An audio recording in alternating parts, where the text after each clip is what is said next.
ఒక ఆయన ఎప్పుడూ కూడా ఎవరైనా పెద్దలు ఏదైనా భవిష్యత్వాణి చెప్తే ఒప్పుకునేవాడు కాదు. రోజున ఊళ్ళోకి వచ్చాడు భవిష్యత్వాణి చెప్పి ఆయన. అందరూ వెళ్లి చెప్పించుకుంటున్నారు. ఈయన ఎవరి మాట నమ్మడండి అన్నారు. ఆయన అన్నాడు ఆ భవిష్యత్వాణి చెప్పి ఆయన, రేపు మిట్ట మధ్యాహ్నం 12 గంటలకి నువ్వు పాయసం తింటావు అన్నాడు. ఈడు అన్నాడు కాబట్టి అది అబద్ధం అవ్వాలని ఆయన ఊరు విడిచిపెట్టి అరణ్యంలోకి వెళ్ళిపోయాడు. ఇప్పుడు ఎలా తింటాను నేను పాయసం? ఈయన వెళ్లి ఓ చెట్టు కింద కూర్చున్నాడు. 11:30 అయింది. అటుగా వెడుతున్న బాటసారులందరూ మూటలు విప్పుకుని అన్నాలు తిందామని కూర్చున్నారు. కూర్చునేసరికి పావుతకు 12 అయింది. ఇంకా వాళ్ళు నోట్లో ముద్ద పెట్టుకుందాం అనుకుంటున్నారు.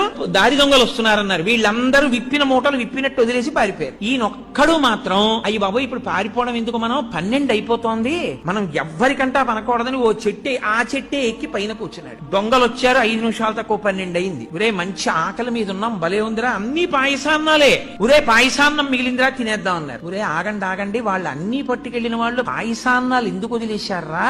మన్ని మట్టు పెట్టడానికి ఇందులో విషం కలిపి ఉంటారు. ఇక్కడ ఎవడైనా